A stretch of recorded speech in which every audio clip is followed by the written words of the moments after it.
Hai semuanya, aku Eliza, Research Analyst di Ternak Uang. Di modul ini, kita akan kupas lebih dalam tentang ekonomi. Secara umum, ekonomi sebenarnya dibagi menjadi dua.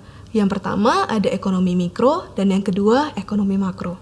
Ekonomi mikro membahas perilaku individu, rumah tangga, perusahaan, dan pemerintah dalam proses pengambilan keputusan atau pengambilan pilihan. Lalu, ekonomi makro membahas fenomena secara lebih luas atau keseluruhan agregat, ya secara agregat dalam ruang lingkup satu negara. Jadi yang membedakan antara ekonomi mikro dan ekonomi makro adalah ruang lingkupnya.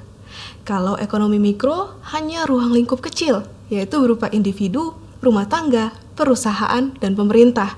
Sedangkan ekonomi makro membahas ruang lingkup yang jauh lebih besar dan membahas fenomena yang sangkut pautnya dengan negara. Contoh, inflasi, pertumbuhan ekonomi, dan lain-lain. Sebenarnya, contoh ekonomi mikro itu kita temui loh di sekitar kita.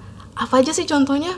Misal, yang pertama, bagaimana sih seorang individu atau rumah tangga mengambil keputusan dalam proses penganggaran dalam rumah tangganya? Atau berapa banyak nih dari pendapatan yang dia hasilkan untuk ditabung, untuk dikonsumsi? Atau mungkin bisa juga perusahaan, bagaimana sih perusahaan mau mengambil keputusan atau menentukan pilihan produk mana yang akan diproduksi, atau bagaimana cara produksinya, berapa banyak tenaga kerja yang harus dikeluarkan, atau bagaimana proses pemasarannya. Dan itu semua contoh-contoh ekonomi mikro yang ada di sekitar kita. Ada banyak sekali contoh ekonomi mikro yang ada di sekitar kita. Kita coba kupas salah satu contoh yang tadi ya. Misal dalam satu rumah tangga atau individu punya budget 10 juta dari penghasilannya. Dari 10 juta ini, 2 juta dijadikan tabungan. 4 jutanya dijadikan biaya konsumsi untuk kebutuhan pokok. 3 jutanya untuk cicilan mobil dan 1 jutanya untuk kebutuhan biaya listrik, air, dan lain sebagainya. Dari keputusan penganggaran ini, sebenarnya mempengaruhi perekonomian loh, mempengaruhi agen ekonomi lainnya juga. Secara keseluruhan bisa mempengaruhi perekonomian secara luas. Kayak gimana maksudnya?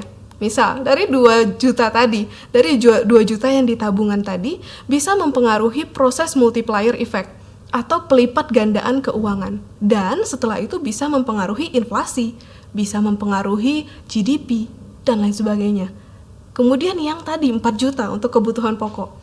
Hal ini bisa mempengaruhi permintaan barang dan jasa yang ada di pasar barang dan jasa. Setelah itu bisa mempengaruhi apa lagi? Bisa mempengaruhi inflasi dan juga GDP. Setiap proses pengambilan keputusan kita bisa mempengaruhi perekonomian secara keseluruhan. Gak cuman mempengaruhi GDP sebenarnya, bisa juga mempengaruhi IHSG. Gimana maksudnya? Misal tadi kamu siapin kebutuhan pokoknya 4 juta. Kemudian kita tambahin nih jadi 6 juta. Kalau rumah tangga lainnya juga menyiapkan atau menaikkan budget untuk kebutuhan pokoknya, berarti akan terjadi peningkatan permintaan barang dan jasa. Kalau terjadi peningkatan barang dan jasa, berarti akan terjadi peningkatan produksi dari para produsen. Hal ini juga menjadi angin segar berarti ya, menjadi angin segar bagi perusahaan-perusahaan di sektor consumer yang mengakibatkan tren sektor consumer akan mengalami bullish. Nah, dari perilaku-perilaku konsumen ini, ekonomis perlu merancang kebijakan intervensi supaya perekonomian tetap berjalan stabil. Lalu, kenapa sih ekonomi mikro itu penting? Buat apa kita pelajari ekonomi mikro? Kita lihat di video selanjutnya ya.